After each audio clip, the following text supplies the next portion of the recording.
All right. So hello, everyone. Thank you so much. And hi, VP Jackson. Nice to see you. So thank you so much for coming. I know this is an awkward time to come in the midst of all the school madness. A lot of events are happening, a lot of meetings. So I just want to recognize and thank you all for coming and taking the time to chat about this. So my name is Gabriela Flores. I'm the editor-in-chief of the Vanguard newspaper. That's the campus newspaper here at Brooklyn College. And here I'm accompanied with my colleagues, Michaela Arlia. She is the managing editor at the Vanguard, and Bree, they are our layout editor at the newspaper. And they also work as the online content manager at WBCR, the radio station. And we also have Louis Fletcher right here from the Get Back. He hosts a show on WBCR and is currently the treasurer there. So we want to thank you again for coming, taking the time to chat. And this is an important time to discuss, especially since there are a lot of issues circulating, a lot of concerns, and we just want to make sure that we give students a space to discuss what they want to discuss and make sure that their needs are heard. So without further ado, this is going to start All Ears BC Media Town Hall. This marks our first collaboration with Vanguard, WBCR, and the students of the TREM department. So yeah. So again, these are our student panelists, our lovely photos here, if I do say so myself. And we have some guest admins. Some of them couldn't make it today, but it's all right, they will be missed. And we have VP Jackson, thank you. We have the Dean of Copeland School of Business. The Director of Immigrant Student Success will be coming later today. And also Dean of the School of Natural and Behavioral Sciences. So thank you both, and the three of you, for coming, for taking the time. And so now, yeah, a little round of applause. Oh yes, of course. And thank you again for taking the time. And just to let students know, faculty meetings or faculty council is happening right after this. So tight times. But anyway. Oh yeah, so we'll speak fast. We'll get to the chase. But yeah, so we're gonna go into about us. So WBCR is a non-commercial student radio station. They just started last fall and producing all these shows. We have right now our general manager, Kaylin Guzman. So round of applause for Kaylin. They basically revived the radio after being defunct during the pandemic. And now it's streaming Monday through Fridays, different content from students and different shows, so you could definitely catch that. And we also have, of course, my home away from home, Vanguard, the campus newspaper. We borrow our name, the Vanguard, from an outlet, a student outlet here at campus that was shut down in 1950. And we actually have some alums who are still alive from Vanguard, so it's interesting. Just, we're hoping to just still carry on student journalism here at Brooklyn College. So that's us. That's a little bit about us. And yeah, and now Michaela's going to be discussing the rules for the town hall before we get started. But yeah.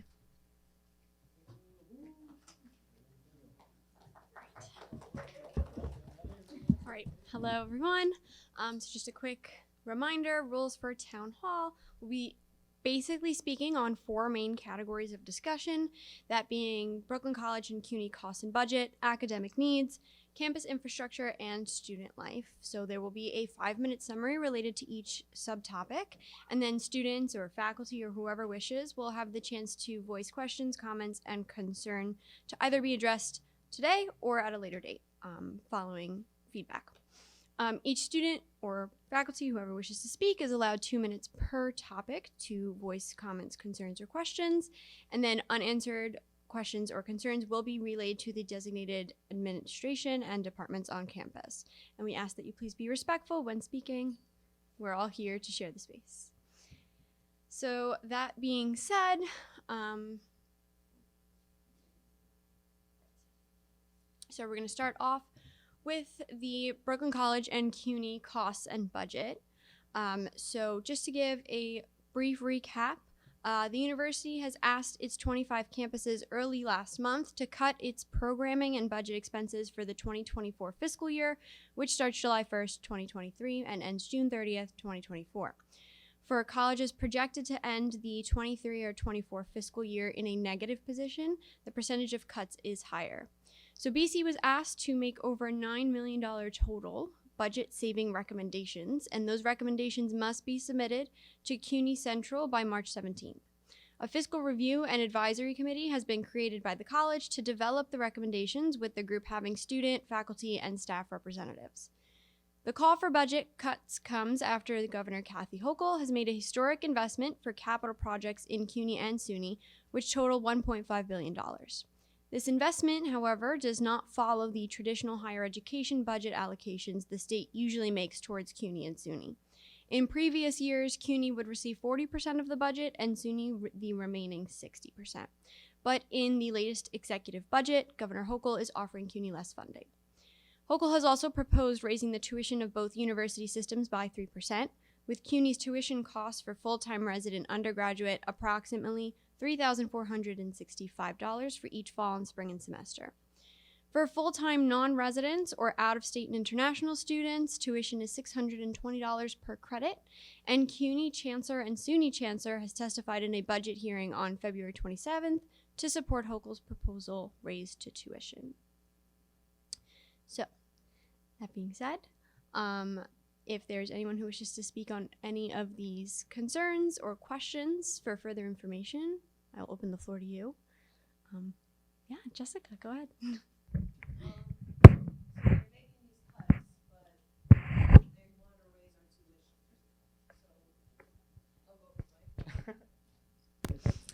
So from what I understand, they're cutting $9 million, but they're voting to raise tuition. So what are we paying tuition for? What are we paying that we're not getting? Currently? Yeah. Like, is there any information on that? Like, obviously, if they're cutting $9 million, it's going to impact faculty and students. So what is the justification to raise tuition if you're cutting things from us? I don't know if anyone here can answer that, but. The justification is that there's an enrollment shortfall, and that triggers.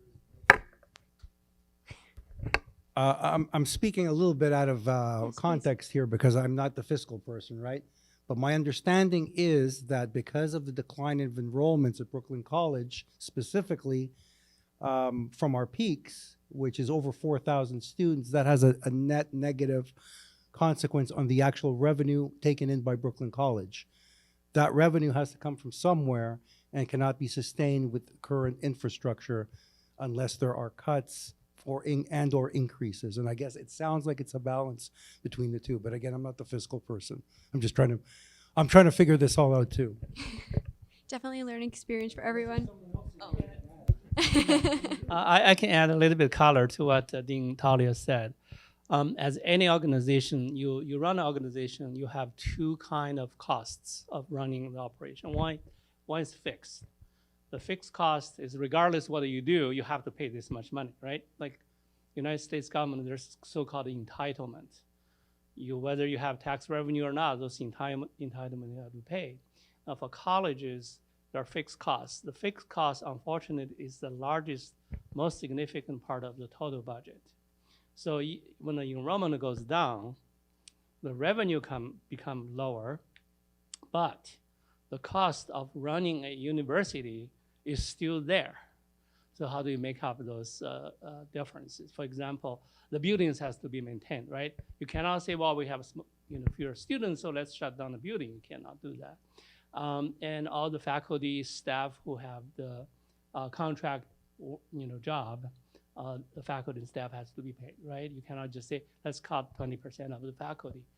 You cannot do that by law, right? Mm-hmm. Therefore, those fixed costs is there, and they're the majority of the budget, probably over 80% of the budget. Then you have a revenue shortfall. So what do? Then you can do two things. One is further cut the cost, but you can only do so much because of fixed cost, or you can increase the revenue. Now, how do you increase the revenue? There are two primary channels. One is to increase enrollment. That actually is the primary goal of all of us, the administration, the faculty, the staff. We have been doing a lot of meetings. We have been putting a lot of ideas, and we're implementing a lot of initiatives to stop the declining and increase the revenue so that will make up the shortfall. The second is the potential of increased tuition, but that will be a long way to go. Right now, it's just a discussion. I don't know how long it will take actually to put it into place. Yeah, hopefully that helps. Right, did you want to Yeah, I add want to to ask that? another Yeah, question. of course, of course. But okay, so is there information on why there's low enrollment? Like, what is I don't under, is it because of COVID or what is it? That's a good question, but there's a lot of data out there and research and studies that have shown that as a result of COVID, the first thing that happened is everybody went to college. So there was a big increase just because there was nothing else to do. But that was extremely temporary, and it lasted about a year, and then everything started just dropping completely out. Part of it was a lot of money that was thrown into the economy, so there was not as much of a need to go back. But one of the things that caught my attention just yesterday was the average high school student in the United States, 71% of them in 2020 said they planned to go to college. And today, just a short few years later, it's only 51% of the country. So there's been a change in terms of the perception of what I guess Generation Z is looking for in terms of what they're looking for in terms of training, credentialing in the future, and they're rethinking the value of a 4-year education, quite frankly. I think there's a lot of competition from everything from trade and technical schools out there to different types of other opportunities to quickly get trained in areas and start pursuing a career. So in certain areas, I think that's made a bit of a dent. The pandemic has not helped any of us, of course, has really changed the dynamics of how we're all thinking. And I think we're just going through a bit of a resettling, a recalibration. How is this going to turn around? We will see how it's going to turn around. My sense is that it is turning around, and it hasn't dropped the same in all areas. There are some areas where it's dropped more than others. I believe the sciences and business are areas that are likely to grow in the future, only because they tend to drive the economy. So I think students will gravitate to those areas that really do require higher levels of training. I mean, maybe some of the other soft skills are the ones that are going to suffer a little bit more in terms of returning back to college. But we'll have to see. Let me just add to Dean Talia's what said, and I agree with all his points. Just add two more. One is why the question is a good one. Why there are fewer students?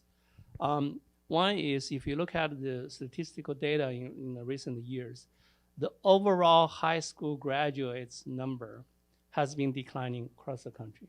Okay, so we have fewer high school graduates each year over the last several years. So that pie is smaller. Second, there is a tremendous drop and decline in international students over the last several years. During the pandemic, before pandemic, right before pandemic, used to be a lot of students from all over the world come to U.S., right? Mm-hmm. And that make up a significant portion of the college student population. Now that percentage is much smaller compared to, let's say, 3 or 4 years ago. And so that will take some time to recover. But the high school age students declining, that's going to be a long trend. So coupled with what Dean Talia said, that many of the companies are no longer requiring a college degree to work, right? I don't know how many of you saw the news yesterday at NBC, 6:30, national news. That companies are not requiring, more companies are not requiring college degree to work in their company. So that also become a trend. Plus, many of the companies are going to, looking for students who maybe just have a associate degree and then working. So all those come together is causing this trend. even though I personally believe it's really nearsighted for a company to say, you don't have to go to college and then come just work for us as a high school students. We'll train you, give you special, necessary skills, whatever our job needs. You don't need a college degree. I think extremely nearsighted. It's going to have a long-term damage to the entire population, to the working population, and to the economy. And the college, especially four-year degree education, is so still valuable. And the data over the last 50 years have demonstrated again and again, the workforce with a college degree, with a four-year degree, have a lifetime earnings more than several $1 million, right? More than those kids who did never go to college. So you cannot take this short-term situation and then suddenly say, I don't need to go to college anymore. I guess I'm praying to pray, what is that word? To the choir, right? That preaching to the choir. You guys already call it. But I just want to make sure that you understand you made the right decision. The four-year degree, once you get it, no one can take it away from you. It's going to be with you for the rest of your career, rest of your life. And for some people who do not go to college thinking that they can have a great career, for majority of those people, they may have a good job in the next 2 to 3 years. But eventually, they're going to look at college and say, oh, if I don't have a degree, my career has a ceiling, okay? Very low ceiling in any organization. So they will have to come back to college to finish that degree mid-career. At that time, they have kids, they have family, they have people to take care of, and they have to come back. So that'll be even more challenging. I think we have a question in the back.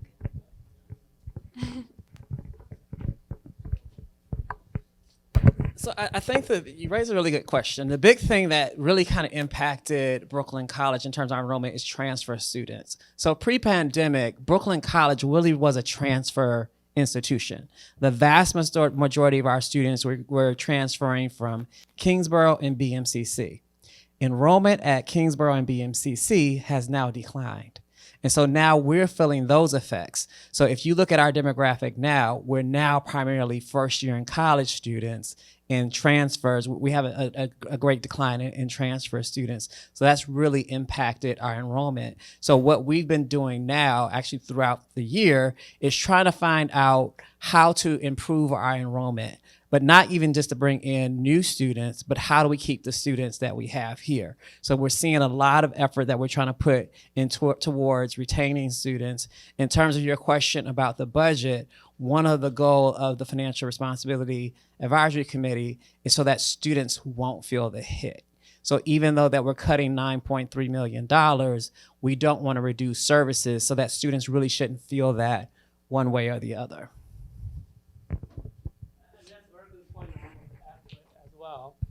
Even though, in budget-wise, when you look at the numbers, we're asked to cut, let's see, $9 million. But in terms of the impact to students, to people here, I think it's extremely minuscule.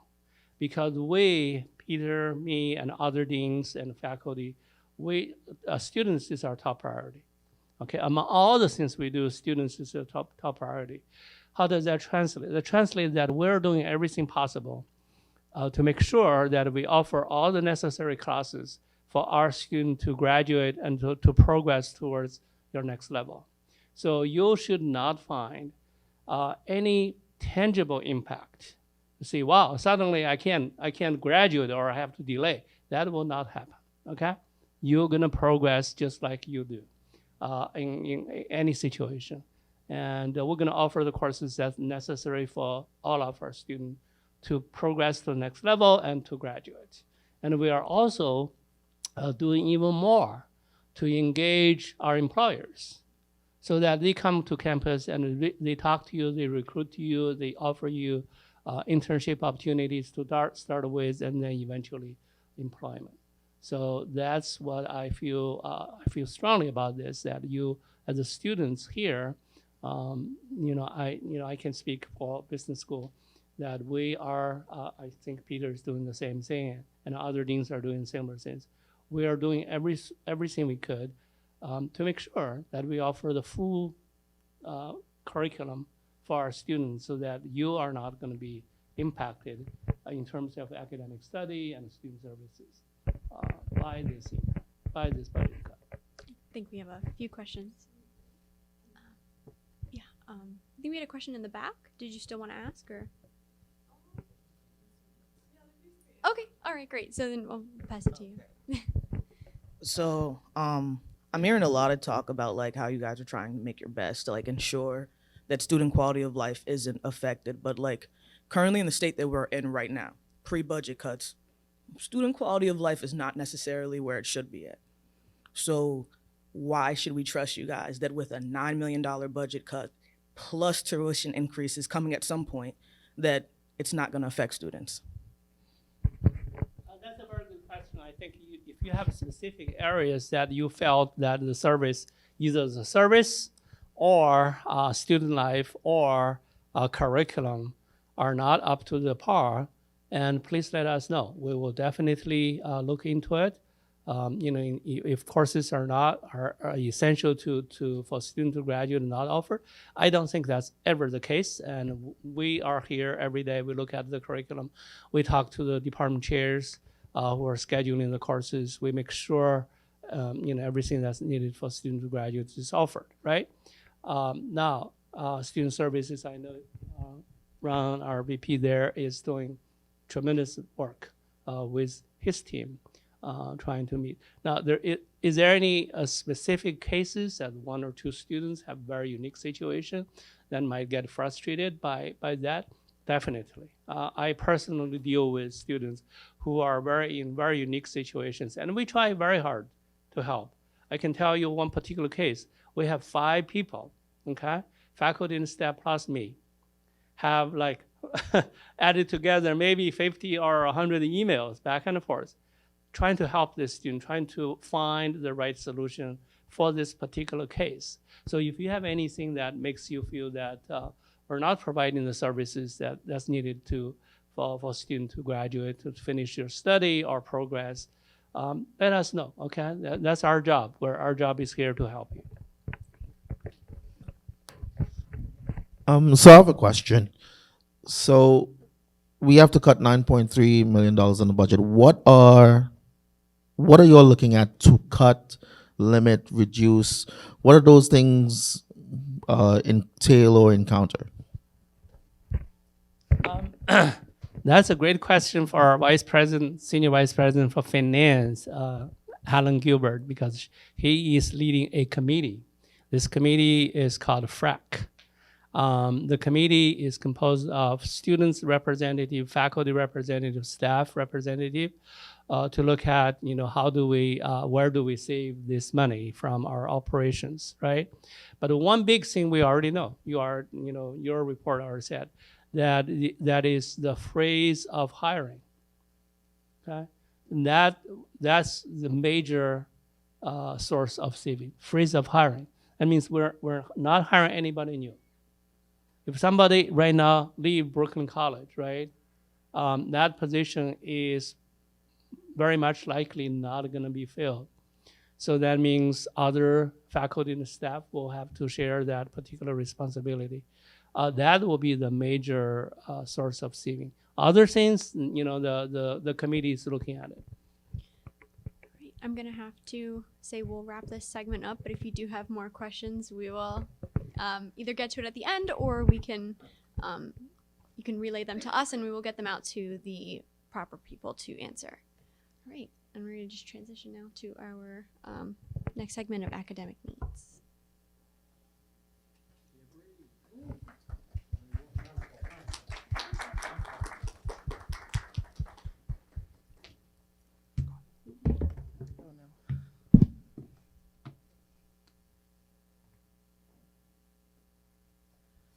All right, so next we're gonna talk about academic needs, as Michaela literally just said. Okay. The days of only having in-person experiences at CUNY have come to an end. Hybrid instruction, meaning the implementation of online and in-person learning, has become more widespread across the university in the wake of distance learning due to the COVID-19 pandemic. The university invested $8 million in federal stimulus funds for its initiative, CUNY Online. Some degree programs are being offered completely online, including a master's degree in early childhood education teaching from birth to grade 2 offered by Brooklyn College. Through its online offerings, CUNY intends to raise its overall enrollment and retention, implementing other efforts as well, including waiving the application fee for public high school seniors. The college and other campuses have been facing challenges in enrollment and retention. Currently, the spring enrollment is 7.51% lower than spring enrollment in 2022. This enrollment decline has persisted since the spring 2020 semester when CUNY closed campus doors and moved classes to distance learning. As of now, in terms of faculty, there are hiring freezes in place. There are college-wide committees that are reviewing the need for replacement hires who will fill vacant positions and which resources will prioritize.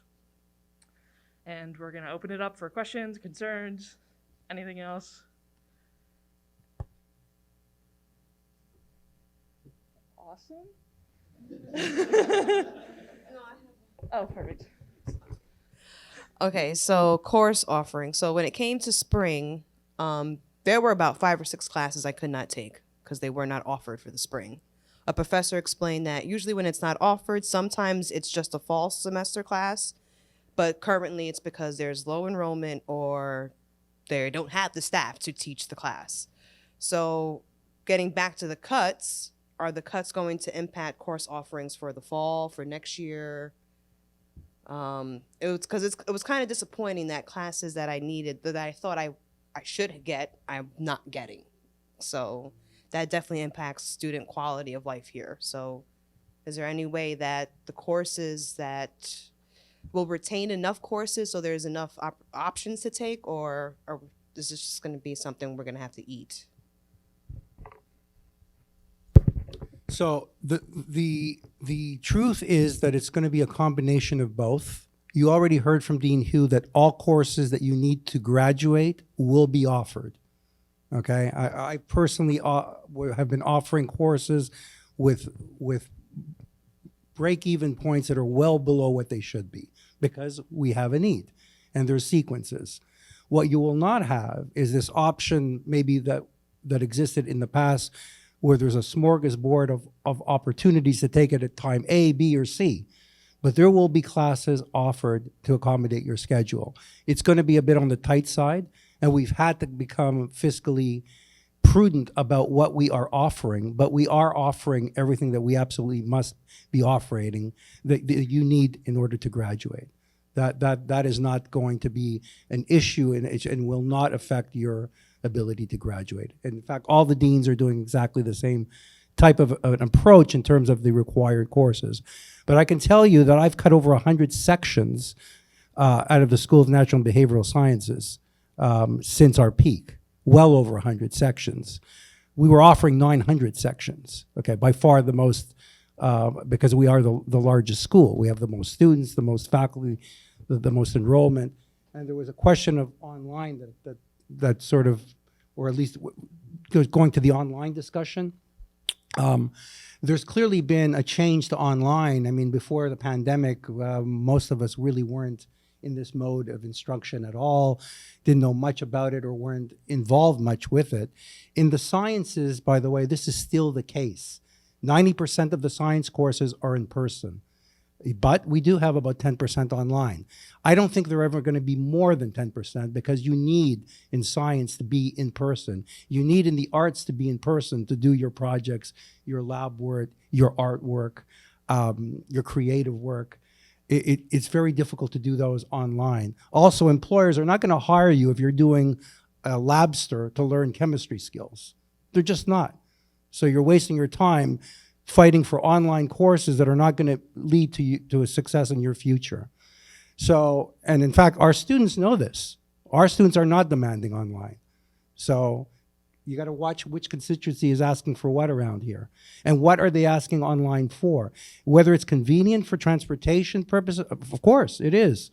But what are you really learning and how much is it going to benefit for you? In some cases, it actually does. There are some asynchronous, even in the sciences courses, that work well for some of the clinical experiences that we have, as well as in psychology. There's several courses that work well online and asynchronously, particularly in the graduate programs. But in saying that, it's not bad to have online where it's necessary and it could be effective. So again, I'm muting my comments a little bit towards what is going on in the school. Let me just add a little bit on the online thing. And during the pandemic, because there's no way but online, right? So we all went to 100% online. And as a result, the state education department and also the accreditation organization for the colleges who oversees the quality of education, right? Their job is to ensure the colleges are doing the right thing to deliver high quality education. And they gave colleges exemption. Says, okay, now it's pandemic, you have exemption to offer online classes to your students, even though your program is registered as in-person, okay? And that exemption expired by December 2021, okay? December 2021. Exemption is no longer there. So after that, that means starting 2022, colleges and universities should start gradually moving toward your normal operation. Now, we have a lot of students who during the pandemic have got used to online. And as Dean Talia said, online may be great to specific courses, specific pedagogy, but not necessarily great for all courses and all pedagogy, right? So there should be a healthy decision and mix in terms of what is the most appropriate courses that we could offer online. And the rest courses need to be on campus, especially for undergraduate curriculum. It's just not the right pedagogy and learning experience for undergraduate students who take most of the classes online thinking they get a great education, right? For graduate students, they are mature, they are already in their career, they know how to manage time and stuff like that. More online courses may be appropriate in certain disciplines. That's what we do in business school. We have 2 new fully online MS Master of Science degrees, one in accounting, one in business administration. It's going to be offered. That's with the state approval, okay? Offered in this fall. But other programs, we're continuing offering predominantly in-person classes with some online courses that we believe is the right mix to offer to our students. So I strongly encourage you to think about it. Are you really getting the education you're supposed to get? If you are always thinking maybe I should take more online classes, especially if you're a undergraduate student.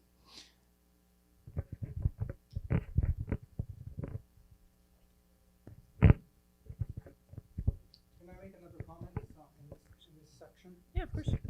So I just want to go a bit on your list. It says hiring of new faculty, and there was a concern about the hiring freeze. And I just want to make sure that everybody understands what that really means. Yes, indeed, there is a freeze of anybody who leaves will not be replaced until this freeze is over. Promotions are all on stop. Nothing is moving. However, there are a number of faculty searches. The vast majority are still ongoing, and quite vibrant because they were approved on a different budget.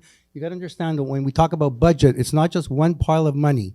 There's different bank accounts with different restrictions about what these monies can be used for. So there are many lines right now being recruited at Brooklyn College for new faculty. I've personally hired 10 new faculty in the last year who have come to Brooklyn College or have accepted an offer as of today.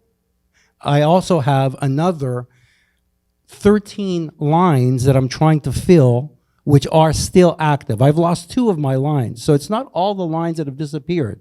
These are lines that were under a different pot of money funded. So our school is bringing in 23 new faculty in 2 years in the midst of a hiring freeze. That's the biggest infusion of faculty we've had in over a decade here.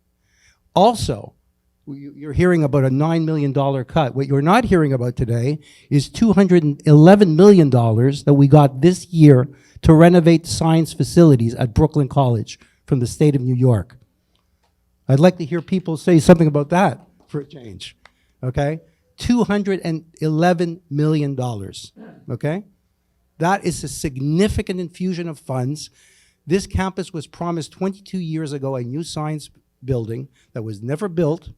And after 22 years, the president of Brooklyn College has secured this amount of money now for renovation, the first phase of a 3-year renovation of the science facilities, the first phase of a 3-phase, 11-year renovation of the science facility, where the first phase is 5 years, funded by this $211 million, okay?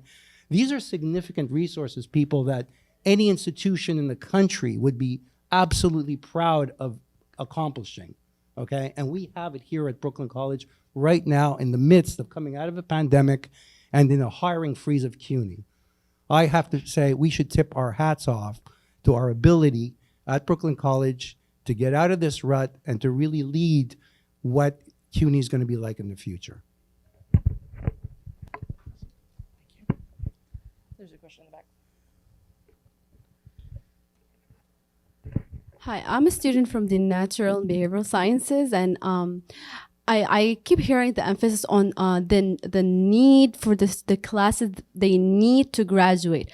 However, I think that's not sufficient enough. For example, comparing myself to other CUNY students, I was interested in some electives in the psychology or neuroscience that, let's say, Hunter College have specific clinical psychology courses where I couldn't e-permit because due to schedule conflicts. That I wish that we have more variety of elective or courses here at Brooklyn College offered, which unfortunately is not. So what these should be considered under the effort of increasing enrollment and attracting students, because no one is interested in just getting the needed classes they can to graduate in this era. You need to be unique, and it will be great if your school offered them.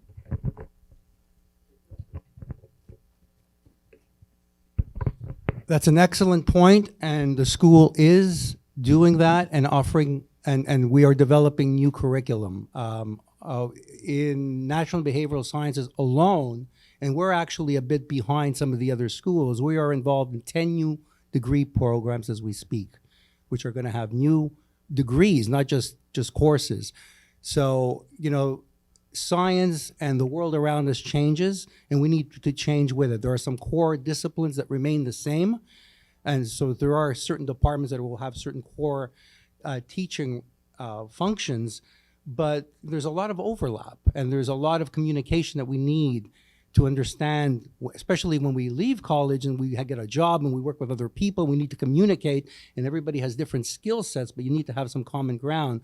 We need to have an understanding. So a lot of interdisciplinary types of degrees are in the horizon, and courses that do that. And curriculum development is something that is continuously going on.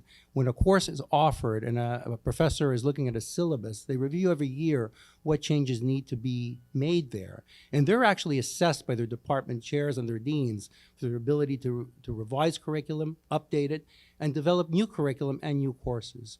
So I know it seems like there's not enough offered, and it could be frustrating at times. And we don't offer everything. Clearly, we don't offer everything under the sun. You're very fortunate, actually, being part of CUNY, that you have the e-permit system, and you can do what you can do, and that is take courses at other colleges that we may not have here. We don't have a neuroscience major. We have a minor here. We are actually developing a major, since you brought it up, as we speak. We hope to have it launched within the next 2 years, and we're trying to recruit faculty in that area as well. So we're doing what we can under the circumstances that we're facing right now, and that's my response to your question.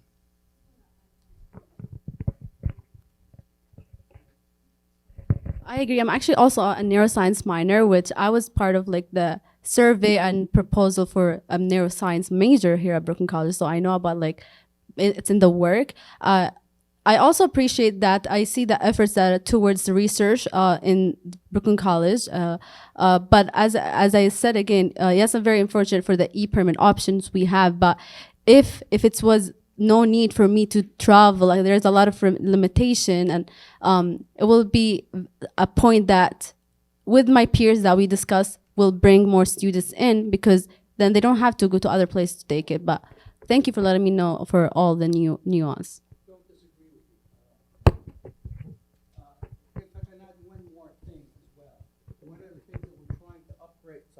One of the things that we're trying to upgrade also, I talked about facilities, which is buildings, right? Which is the walls, electricity, plumbing, air conditioning, all the things that we take for granted that we actually don't have because our buildings are so old here. We also have equipment in our science labs, instructional equipment in our research labs, and research, and basically research grade equipment in our professors' labs as they're doing cutting edge research, and our students are doing it with them. Well, our equipment totals right now, we've done an inventory this year. It's about $7.2 million of equipment that is quite obsolete and needs to be updated. So where's that money going to come from? Okay, we need to generate those funds, and that's one of the things that we are doing in the school right now. We're at least trying, identifying potential sources to go. Just last week, I submitted proposals to Senator Schumer and Gillibrand for about $3 million worth of equipment as a congressional earmark.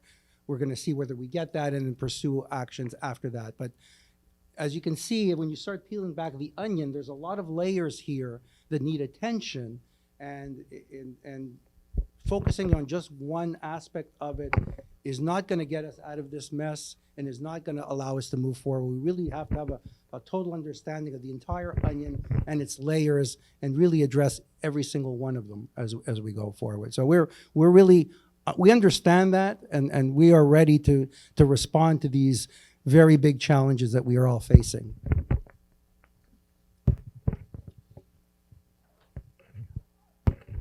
Hi. So I have a couple things that I want to say. First, online classes are wonderful for anyone that needs them, and I don't think that you should shame anyone for wanting more of them, because I think that after the pandemic, a lot of us needed to work. We needed a way to survive in this city, and I think online classes are wonderful for anyone that needs them. Like, I do understand that like in-person classes do allow for us to learn better, especially working with peers in person. And I have really enjoyed taking these online classes and in-person classes. Another thing I want to say, that it's wonderful that the science department is getting $211 million, right? Right. And this is just going to the science department? Right, so just the science school. It's 1/3 of the campus. Okay. Yeah, 1/3 when we have problems all over the school. I think that that's something that we should address, because $211 million is a lot of money. And the science department or school might be the biggest school on campus. And I recognize that because there's a lot of like psychology majors and chemistry majors, and I recognize that, but there are other schools on campus, and a lot of us are suffering. Right.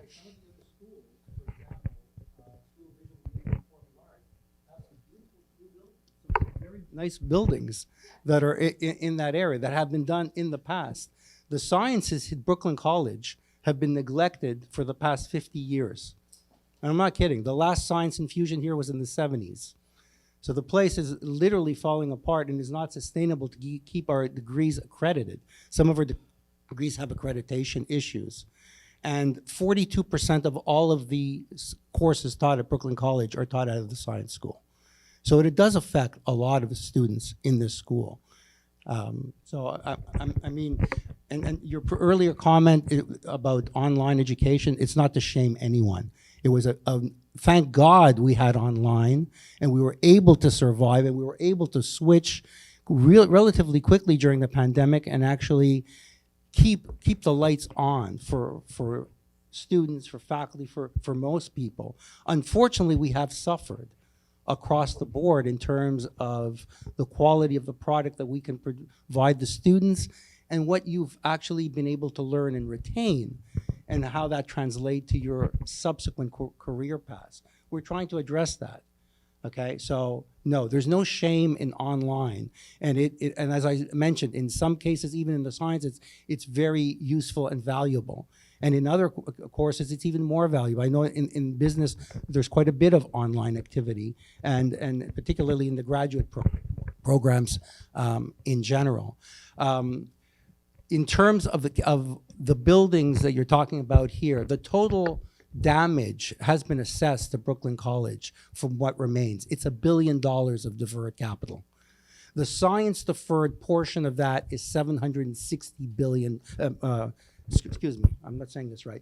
It's what am I doing wrong? It's $1 billion of deferred maintenance. I'm getting my zeros mixed up, and it's 760 $1 million, thank you, of deferred maintenance for the sciences, of which we're getting the first third that was promised 22 years ago. So again, I'm not going to make an apology for that. We're doing the best we can to get the resources this whole campus needs so as a campus it flourishes. So it shouldn't be looked at, oh, the sciences are getting this, or the business school is getting that, or the humanities school or the arts school. We are getting that collectively. The deans talk about our common, our strategic plans for our schools, what we have in common, how we can move the campus as a whole. Okay, we're not as bound by these boundaries, but we use these boundaries in order to function and to get the types of resources and make the types of asks that we can make as deans in order to bring resources back to the school. Okay, we're gonna take these two questions, but please make them as short as possible as we're running out of time. We're gonna go to the back left first, actually, because they haven't spoke yet. Sure. But you'll be next. Okay, my name is Lou. I'm the president for the graduate students. I wanted to emphasize that one aspect of the work that the deans and the college president have to do is fundraising, and that fundraising is for us. And so, one of my questions would be, what is that like? How does that help fill the holes that we desperately need to see filled? This is important. Where's this money coming from? Because as you know, the state legislature, the city, outside of that, I think we just have to find it, right?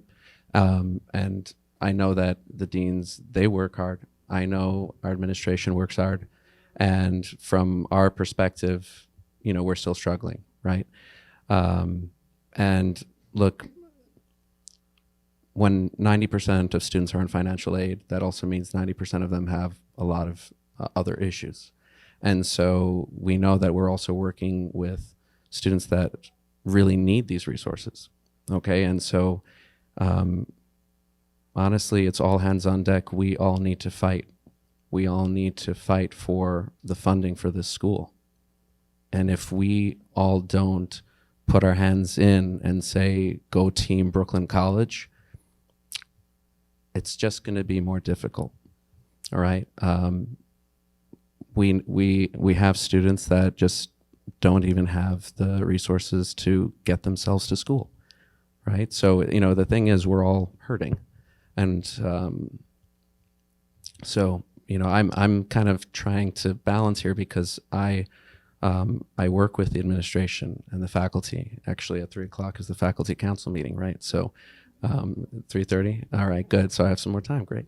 And this is a new thing where we now have a seat at the table. We have a voice now at faculty council, which is, I think, long overdue, but not in a bad way. It's like, hey, let's do this. Okay, and boom, here we are, because we're communicating and we're having conversations. So I think for me, I just want to throw in the fact that we do need to have more communication, more transparency, more accountability. I think that's something that really hurts the most. is that, you know, we try to gain access to information that is hard to come by, or we have to jump through hoops, especially from a customer service type level. It's so tough to get things sometimes.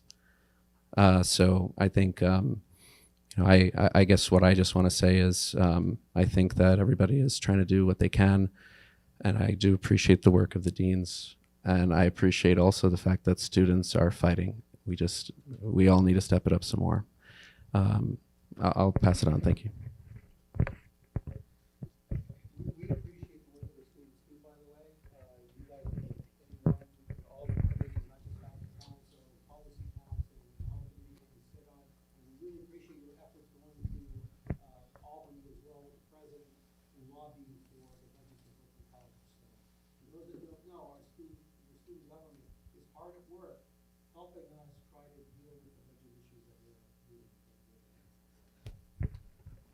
Okay, so a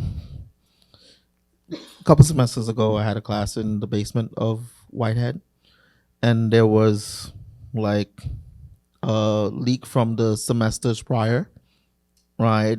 That was leaking among electrical lighting grids, right?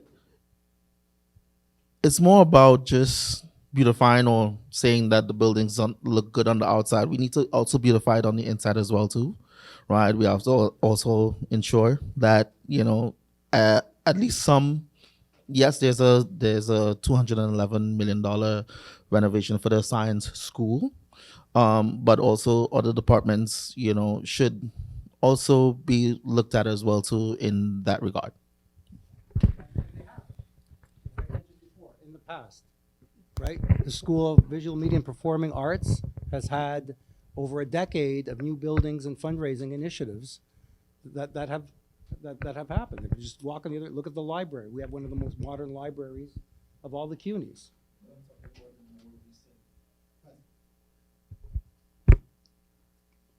What can I tell you?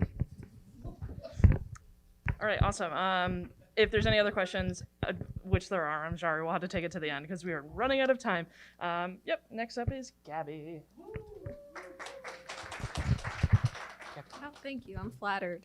So it's me again, and we're going to be discussing now. If you can move to the next slide. Campus infrastructure and resources. So, yeah, that's what we're going to be delving into further, right? All right. So, noticeably, a handful of campus resources have moved more of their resources to online, including financial aid and the International Student Services Office. Currently, the campus is undergoing a structural deficit. The college is in need of additional operational support to help address the structural deficit, which is primarily due to two things: decreases in enrollment and related tuition revenue, and historic unfunded mandatory cost increases. And this is according to BC President Anderson, who wrote this in a statement to the Vanguard that it's for an article that will release tomorrow. Shameless plug. So for Brooklyn College specifically, administrators are focused on funding for the renovation of Roosevelt Hall and Ingersoll Hall to deliver expanded, modernized teaching and research laboratories, classrooms, academic offices, and space for student study. As of now, administrators and student leaders, as the dean pointed out, undergraduate student government and graduate student government and other student leaders are doing several lobbying efforts to ask elected officials to invest more in CUNY. The governor's recent executive budget included $40 million in recurring general operating support that was allocated last year, but characterized as a one-time infusion. The recent spending plan also dedicates $484 million in capital funding to four-year schools and $120 million in capital funding for our community colleges. So that's a little debrief of campus infrastructure and resources. So I'm going to open the floor. Any thoughts? Yes, thank you. So my first semester at Brooklyn College was spring of 22. I was a transfer student, and walking on campus, beautiful inside, outside. Walking inside, I was absolutely appalled. From each building, other than like the newest one, the performance building, I was appalled. Paint peeling. Some of the buildings I was afraid to even drink out of the water fountains. tissue not being in bathrooms, menstrual items not being in bathrooms, leaking, garbage not being taken out, things not being replaced, even in the radio station, carpet not being replaced even though we put in orders months ago, equipment not being received even though we put in orders months ago. We had a pile of equipment sitting in the radio station that was supposed to be picked up. That equipment sat in the station for 2 months before somebody finally got it, and it took us putting it in the hallway where it could have gotten taken. We had to put a sign up and trust that nobody would touch it for it to get taken out. So if we're talking infrastructure, this school is severely lacking. Even as far as the asbestos sign I saw going down into the cafeteria, it makes you wonder, what are you paying for and why are you paying? So I'm just, what is the school doing to address that ASAP? Because some of it is also a safety hazard too. And would any administrator like to chime in? Okay, VP Jackson. All right. So I'm not the senior VP for business and finance. He probably can answer this better. But I think you kind of hit it earlier. Brooklyn College had problems before the pandemic. And Dean Tolley has talked about the deferred maintenance. We already had deferred maintenance before the pandemic. And at that time, we were going through a process of trying to figure out how to allocate funds to fix the problems. If you were here, it was a big news story about all the infrastructure issues that were going on at Brooklyn College. Then the pandemic hit, and then the enrollment dropped. So the funding that we had allocated toward fixing up some of those infrastructure, we no longer have. And so now what the college is going through the process to figure out, how do we fix the immediate problems that are happening right now? So unfortunately, the pandemic has kind of hurt us in a way that a lot of that deferred maintenance that we were trying to get through pre-pandemic that we never got to. And now you have that added on new issues. So we kind of have to figure out, what do we fix just to kind of get by? To kind of defend Dean Tolis a little bit in terms of the funding for his school, just so you kind of understand how funding works, right? So when you get a donor that says, I'm going to give you $211 million just to fix this building, you take that $211 million and you fix that building, right? So we're not going to say, oh, we need to fix the School of Visual, Media, and Performing Arts, so we're not going to take your $211 million. However, and just so you know, that's how we got that building. There was a donor that contributed money to build that particular that building. However, how that does help Brooklyn College is that we have this one pot of money. If we now have this $211 million to focus in on his school, we don't have to pull from that master pot. So we can allocate other funds towards fixing the other schools. Thank you. And Lou? Did we discuss who controls the CUNY Board of Trustees? No. No, okay. 10 people are appointed by the governor, 5 by the mayor. The students choose one. The faculty have a seat. I don't think they have a vote. So that's 16. Does that sound correct? I believe so. All right. So they are given money from the state and the city. And then the CUNY board divides that up, and then the college presidents have to decide where we're going to put the money. So that's it. So if we're given X amount of money and it's not enough to fix everything, it's really just putting a Band-Aid on a lot of things and hoping that we're going to get larger amounts of money later to fix the really big problems. Deferred maintenance is such a euphemism for the problems that we have. So who gives us money? It's the state and the city. It's all those politicians. And they are in our communities. We vote for them. And when you're 18 or older and you're a citizen, you get to vote. So that's something that we also have to keep in mind. As CUNY students, are we voting for the right people that are going to keep funding CUNY? Are we going to hold them accountable?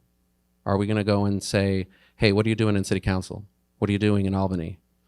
All right, because we are supposed to be investing in our future. So help us out here. All right, now on our end, are there things that we can do on campus? I'm sure there are. There's something that I would like to do with the undergrads, and that's to do some sort of retention task force. What does that mean? Well, if you have a problem as a student, you let us know, USG or GSO, and we try to tackle it one problem at a time. All right, and this way we can keep track because it's about accountability. With respect to administration and faculty, sometimes those complaints disappear or they don't get addressed. And that's something that USG and GSO have to say, hey, what's going on, right? We don't want to lose these students. What's wrong with their visa? What's wrong with this class? Why didn't they get the class that they needed to graduate? All right, could they take an alternative class? So who's following up with taking care of those problems? So it's really, where can we do what we can with the power that we have? USG and GSO, all right, we're elected by the students. We do what we can for ourselves. We're supposed to be advocates for one another, all right? Faculty have their focus, administration, all right? But again, I just want to make sure that I emphasize a couple of things. By the way, health clinic, anyone know where the funding comes from that? The student activity fee. So if enrollment goes up, they get more money. If the enrollment goes down, they get less money. The last time we increased the health clinic budget was when we, as students, increased our activity fee from $10 to $20, and that was 2011. Okay, we did that so that we could keep our health clinic open instead of having it cut back to 2 days a week from 4. Eileen Tenenbaum and all that staff, they do amazing work for us, the students. But their budget mainly comes from us, we, the students, through the student activity fee. So it's also important to know which money comes from where, what can student affairs do for us, what does USG and GSO have to pay for, how do we make this work, right? If we lose college assistants, should USG and GSO step up to try to hire some people ourselves, right? How are we going to do this? And that requires having communication and conversations. Thank you. Thank you. Okay. But I'd like to give you a few parting words. Well, I am, like I said many times, I'm inspired by Brooklyn College students every day. And I believe you guys are amazing. We have amazing population of Brooklyn College students. And that's why, and we are working so hard to make sure to help you to succeed. On the other hand, we're also getting wonderful employers to come to our campus to recruit, okay? We have, the biggest companies in New York City coming to recruit, and we're continuing connecting with other companies who are not recruiting from us and telling them they should come to see our students. And we do so many things on campus. We love you to be there, okay? You need to take those opportunities and to come to meet those employers and to participate in the networking and to get yourself known. And therefore, you're gonna have opportunities and offers and for internships for doing things, right? We are in a very challenging situation. This is not happened just yesterday. This is accumulation of many years. Therefore, many of the things what you have raised are real. My office is in Whitehead Hall. So what you said is true. When you walk into the Whitehead Hall, you said, wow, is this really up to a higher education institution? And as we said, our high quality and everything. But we have to work with what we got, right? We work together and we will get things done one thing at a time, one day at a time. And eventually, we hope we can get, if not every one of our students, but most of our students graduate, get a great career in a company, in a job you like, right? So we need to work together. So final words. If you have challenges, you have issues, you have difficulties, and if you're not getting answers from either faculty or something, no, as deans, we cannot solve all the problem. But one thing we can solve, help you, okay, is on academic related issues, on courses, on faculty, right? On scheduling and stuff like that. So please, just contact us. You can walk into my office. I believe Dean Tolias will gonna say the same thing. You can walk to my office, walk to his office, or other deans, or you can just send an email, right? Our emails are on the website. Just say, hey, Dean, I have this particular issue. I have talked to this faculty or this department chair, did not get answer, right? I do this every day for students. Student come to me, said, I did not get a response. I already sent 2 emails in the last 1 week. Nobody responded to me. I said, sure.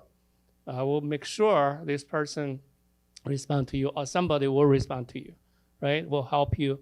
Can we get everybody's problem resolved 100% satisfaction? Cannot guarantee that because there are other limitations, but we'll make sure we'll work with you to find the best solution for your issues, right? And that's the minimum we can do. And other things, it may take a little bit of time, but anything that's related to your academic study, to your graduation, to your career, right? Let us know, and we will do our best to help you and work with you. And all us together, we can survive and thrive in this challenging environment.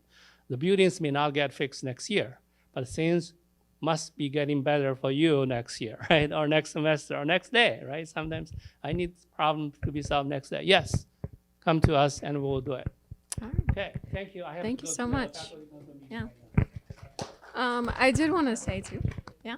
Thank you so much to the faculty and administrators here. And before, I know that you all have to go to a faculty meeting. So if anyone wants to share any departing words, any final words, the space is yours. Oh, okay. Well, let's go to students then. Students, any input about infrastructure that you want to mention? Jessica. It's not really like a question, but it's just to point out more about Whitehead, especially. So the water fountains. So on the 4th floor of Whitehead, there's a water fountain that literally dispenses blue particles. So you cannot drink from that water fountain. So I don't drink from any of these water fountains because I'm trying not to die. So I feel like that. And now there's a huge crack on this 3rd floor right next to the radio station. There's a huge crack in the wall that wasn't there last week, but it got there this week. Big ass crack in the wall. So we're just concerned that, like she said, are we like actually in a safe environment? So I think, I don't know if facilities are here or if this can be sent to facilities, or because Governor Hochul did allocate money for infrastructure. So my thing is, when are they going to fix it? If they got the money, if it's coming, when is that going to happen? And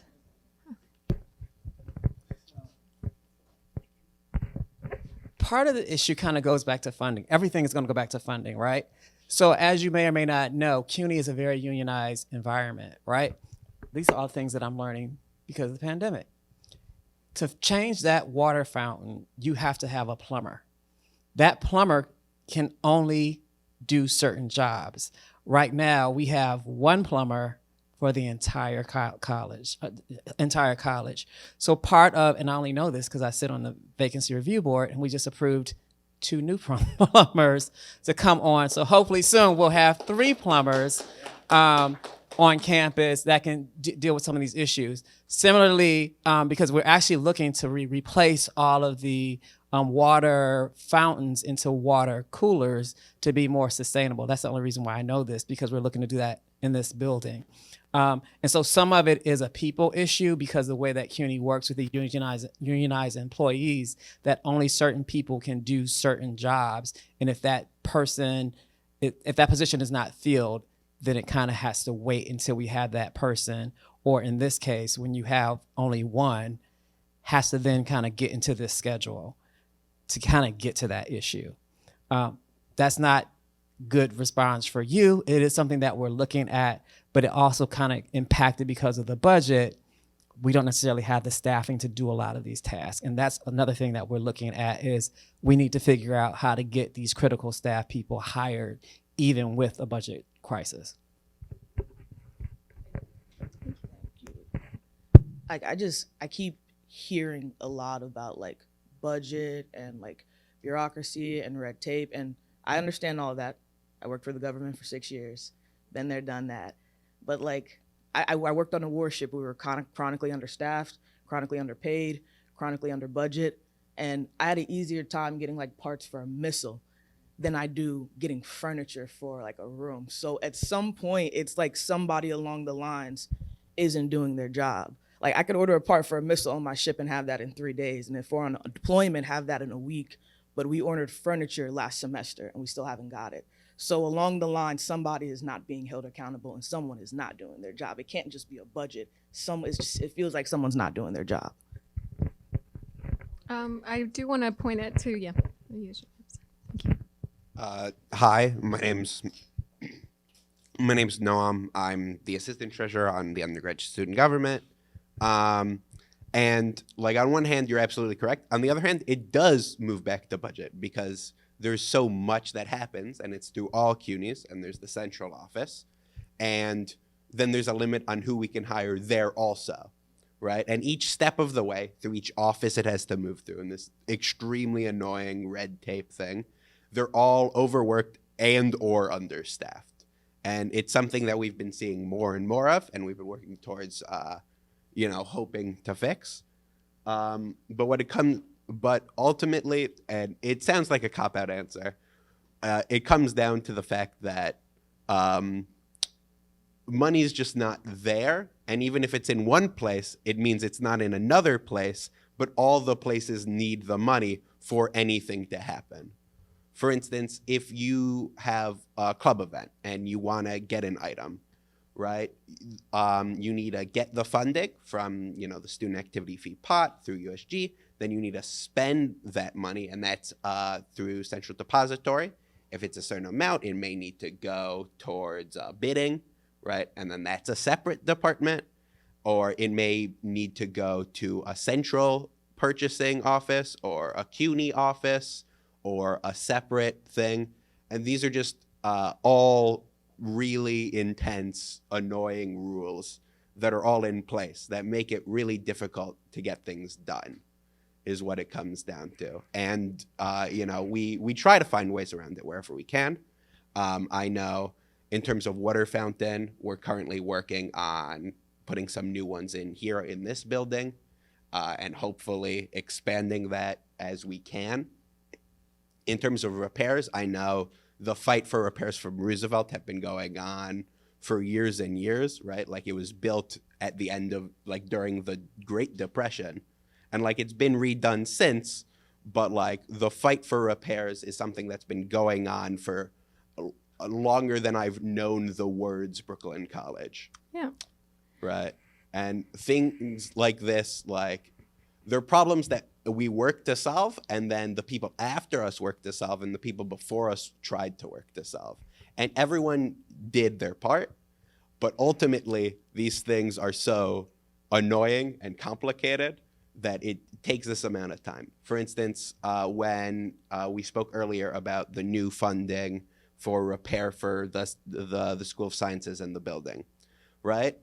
Even if that money came in this year, it means by the time it's done, it's 11 years later, which is annoying because it means we feel like we don't get to see any of it, which sucks, right? Yeah. Obviously, I've taken classes in Roosevelt Hall. I walk in, I see the building, I go, I don't want to spend a minute in here. But every step we move towards it, some of them are extremely invisible and so small, but they all do work towards something. It just oftentimes on a scope so large that I won't see the benefits for any of it.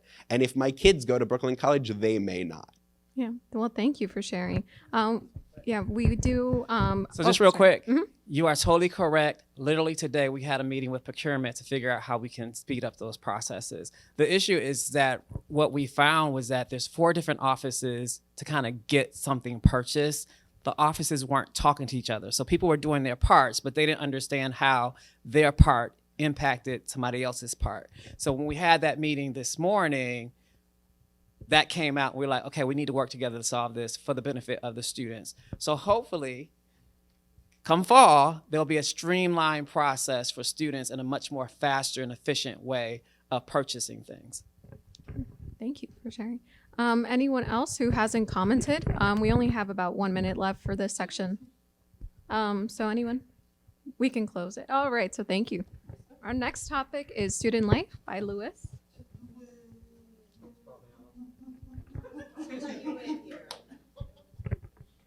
All right. Hello, everybody. So it's ironic enough that so I'm going to introduce this person who's going to talk about student life while he just went on about a 2-minute thing. So his name is Noam Abrahams, and he is a USG representative. And Noam, get up here. Round of applause. Round of applause for Noam, please. There you go. Hey, long time. So first I want to thank the Vanguard and WBCR and the Television Society Club. I forget what the official title is. No? And TREM, right. And TREM for hosting this. So student life is really the backbone of any college campus. It took a really big hit during COVID. This year is our first year back. We're going back into full swing. Right now there are, I think, around 150 registered student clubs here on campus, and they're all trying their best. If you know someone who's on a club board, you know, make sure they're doing okay, because it's a lot of work. At undergrad student government, where I serve as a student senator and an assistant treasurer, we're working for all the events you see, including we had the food trucks out. We've got an upcoming Rage Against the Midterms coming, I think, in 2 weeks, and also in helping out with other big events like the Holy Celebration that was just on the quad today. But when it comes down to it, students are the backbone of student life on campus.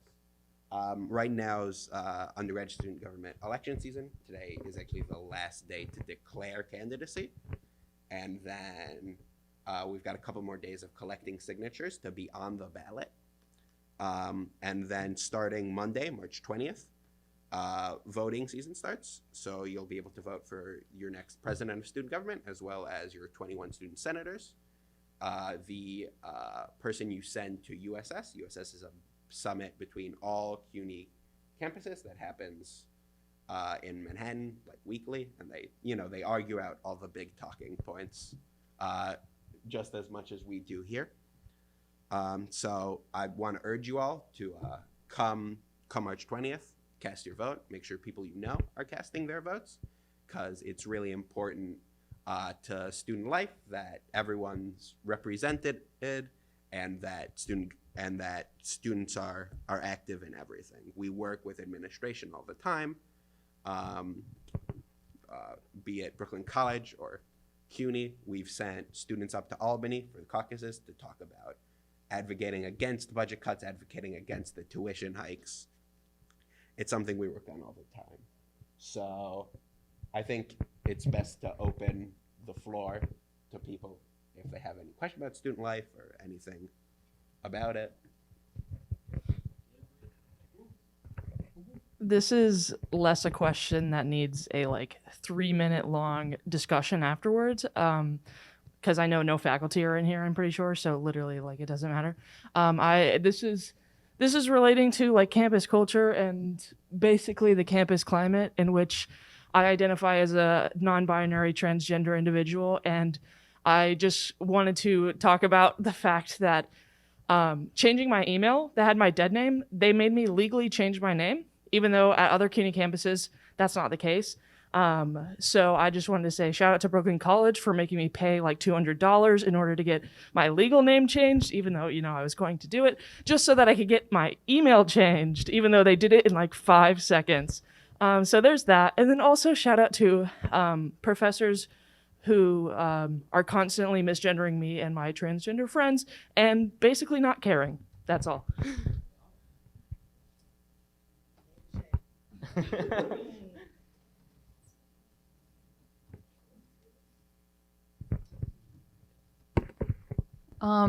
So as a president of a club here on campus, it is very hard to go and be in a space that is just crappy. So USG, we've worked together, kind of, to become, to get the radio station back online. We've gotten what we've needed, our equipment and all that stuff. We've hopped over obstacles. But USG doesn't really visit their clubs, as student leaders of US government, not US government, undergraduate student government. I feel like y'all should be more involved. And I know everyone has time issues and everything, but we've started doing stuff with WBCR since the fall. nobody has come by to like say, hey, how are ya? Or like, oh, this is great. You guys got your new equipment. I just think that as leaders of USG, y'all should just like like catch up with us at least. Because I just think that we should all just be in communication because we're all student leaders. And I think that would actually be nice to actually see someone at the WBCR or at the Vanguard office or at other clubs. Like it's the other clubs in the web, like they're all in a corner. Like I don't think anybody reaches out to them. That's all I have to say.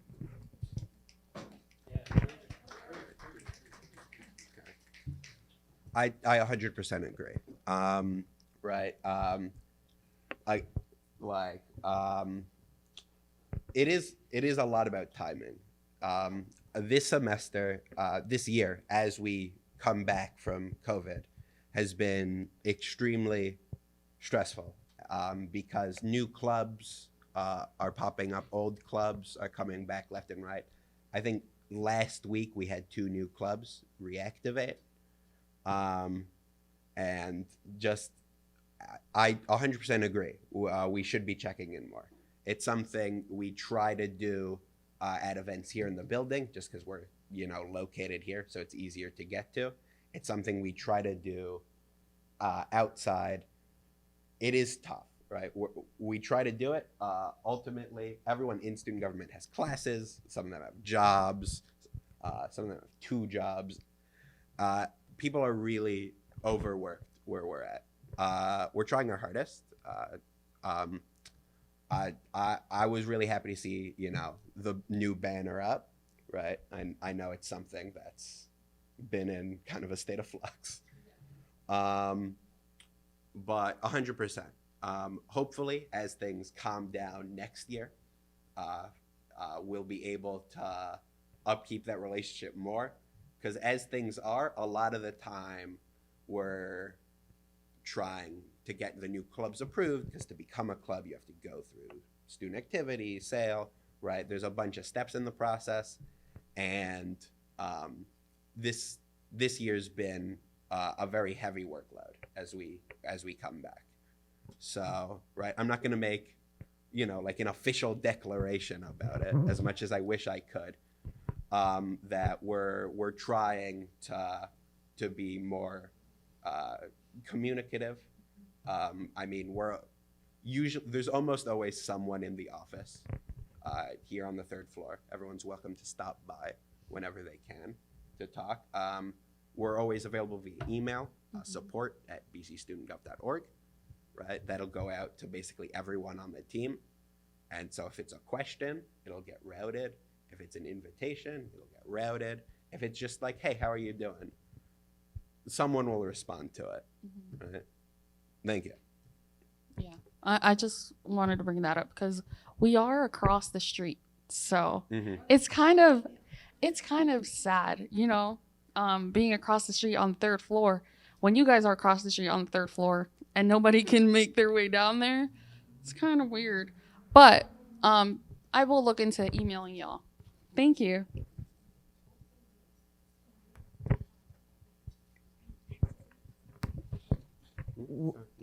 Wouldn't it make a little bit more sense for you guys to have like club advocates and club liaisons, like individuals within the student government whose job it is to specifically advocate for that said club or that said group? That way you guys aren't spread too thin.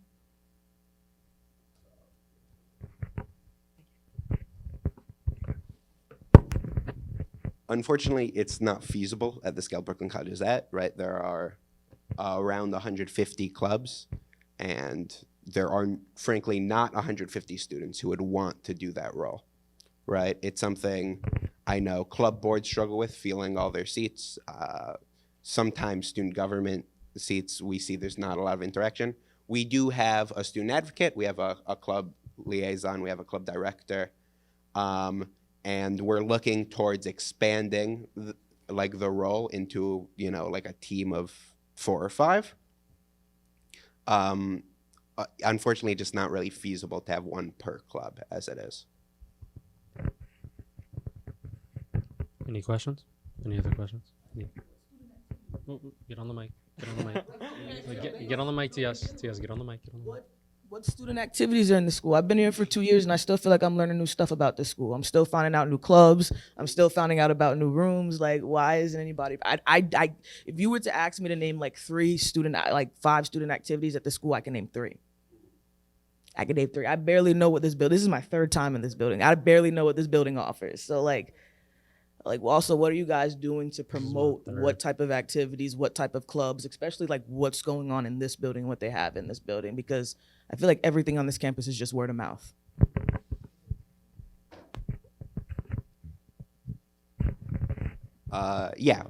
That's also definitely something we've seen as the biggest problem we have right now is that, all these activities happen, all the events happen. I think there are 15 events scheduled for tomorrow, but it's hard to find them. It's hard to hear about them. They're all on, you can see like a big list of all of them and what room they're on Bulldog Connections, the club platform, right? Again, there have been some issues with that we're working out about how accessible the platform is. It doesn't really put you in contact with the clubs. That's something that's currently in the works. In terms of future things, obviously right now we're electing the student government for next year.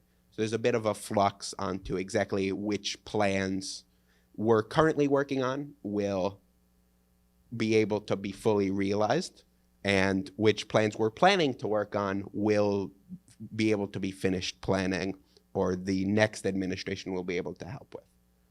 So, it's something we've talked to administration about specifically, that student life on campus is not clear, right? Like I did not know there were 2 theater buildings, right? Whitman and Clairetown. Right, this is my 2nd year on the campus. I didn't know that, right? So we're working with admissions about having student life included in things like orientation, so that hopefully new students coming in will be able to know more about student life and be able to kind of jump right into it without having to struggle to find everything. We're working on a bunch of different projects for getting events out there bigger. Right now, if on your Instagram page or whatever, you tag BC Student Gov when you post an event to your story, someone on the team should see it and repost it and go on the student government Instagram. So theoretically more people would see it. It's something that we've also seen as the biggest struggle, and we're really trying to look for different ways. Obviously, we're always open to any suggestions anyone has. Again, just stop by, email, just the easiest ways to reach us. Yeah. So does anybody on my left side have any other questions, any other concerns you want to bring up, or is that just the right side here? No questions? Let's see. Yeah, no. Yeah or nay? No? No? Chilling? All right. On the right side, anybody else? Anybody got any concerns, comments? All right. Well, I don't got any questions or comments or concerns. Oh, hold on, Jessica. Okay, there we go. All right. Use of student activity fee money. What are you guys using the student fee money for? So, besides your tuition, everyone pays student activity fee. I think it's around $116 right now. It goes to a bunch of different things. Certain clubs are listed as referendums. So a section of that money from each student is earmarked out of the budget directly to them. One of those is the Vanguard, right? They get their budgets independently out of the student activity fee. There are a couple other organizations. I don't remember the full list. Some of them active, many of them unfortunately not, as is. So a lot of the money sits there for a full year before it gets entered into reserves, and then we get the opportunity to pull for it again. That's a piece of the referendum currently on the ballot during this election cycle, is dissolving a lot of the, is moving a lot of the referendum clubs under USG's umbrella so it doesn't get earmarked and sit in their account for a full year before anyone can use it. It also gets earmarked for different things. A section of the money goes into undergraduate student government's operating budget, and that goes towards the events we hold. A majority of it goes into our allocating budget, which is specifically for clubs, right? If they need money, they submit a request for funds. We transfer the funds to them, because if they don't use it, then it sits in their account for a full fiscal year before it rolls back over and we're able to spend it. So it gets split a lot of different ways. Some of it goes towards, you know, a little bit of upkeep in this building. Some of it goes towards the Women's Center. Lou mentioned before the health clinic. It goes to a lot of places. I don't remember the full breakdown, but yeah, it goes to also a referendum club. Yeah, so it goes to the radio station, goes to Vanguard. On the referendum, those would be staying separate, as obviously like a news organization shouldn't have governmental oversight. But a lot of other previous referendum groups no longer operate. And so some of that money sits for a full fiscal year, right, which rolls over at like the end of June. And then we get to pull from it if we need it. So that's something to keep in mind during voting season. But student activity for fee funds basically every like student life based event on campus, right? A couple things from the School of Business actually get funding directly from the School of Business. Some clubs like the Philosophy Society or the History Club may sometimes get funding directly from their departments. For almost any event you see, or like that's in this building, that's on the quad, that money comes in some way from your student activity fee.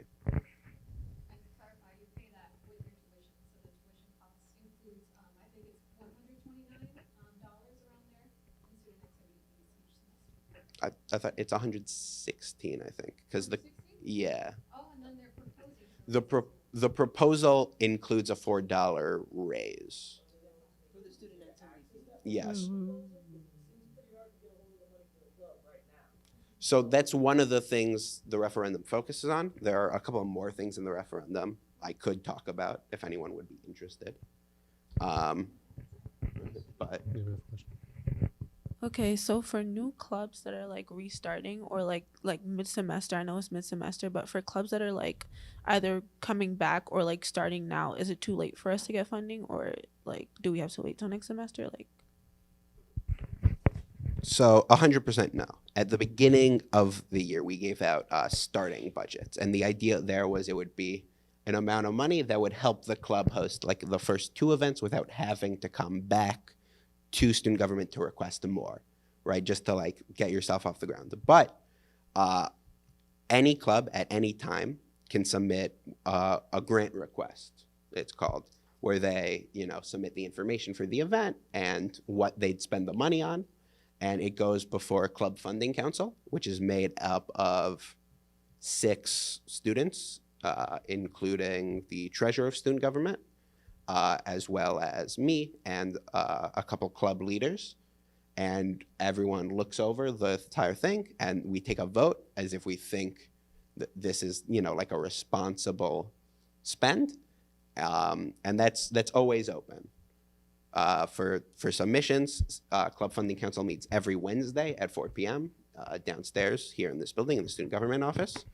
So everyone's always welcome to stop by. Meetings are open. But it's not too late to get funding for a club.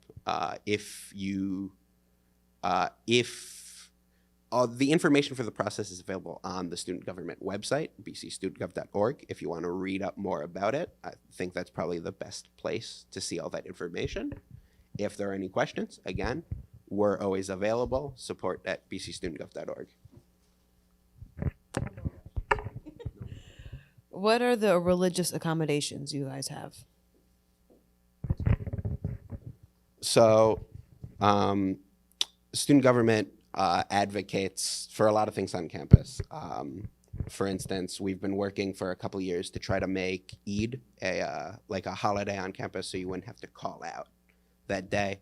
It's something that's gone all the way to the top of CUNY, and now they're working on it, and we'll see what comes of that. But we have a bunch of different religious clubs on campus that are there. We have the Hill Club for Jewish students, and Muslim Women Education Initiative, Muslims Giving Back, Islamic Society. They're all here. We help them out with events. For instance, Iftar is coming up. USG is co-sponsoring I think it's a dinner, right? We're co-sponsoring the dinner. And our goal is to make the campus as good for everyone as possible. Obviously, if there's a specific issue, again, always open. In terms of religious accommodations listed here, I'd say that's probably what it's referring to. All right. So any other questions can be forwarded to Noam and his people. But that's all the time we got for today. Thank you guys for showing up. Give yourselves a warm round of applause. Thank you to the Vanguard. Shout out to WBCR. Shout out to making this event happen. And yeah. And the Trem students. Don't forget follow the us Trem. all on Instagram too. True. Don't forget the Trem. Oh, next slide. There you go. So if there's any questions, you can find all these lovely people at all these emails. Don't hit their numbers. They're not going to answer you. Only their emails. And you have all of them listed here. You have Gabriela Flores, editor-in-chief. You have Michaela Arlia, managing editor at the BC Vanguard. And hit us up at WBCR. We're open for any questions, comments, concerns, and we'll get back to you in a very reasonable time. And members. Yeah, we're looking for a lot of new members, so if you're interested in joining, we're always welcome. You'll see me there, and you'll have a nice high five waiting for you at the door. All right, so shout out to Trem Club setting up this lovely production with the multiple cameras. Shout out to the stream. And that will be all for this event, and thank you guys for showing up. We appreciate y'all. Thank you.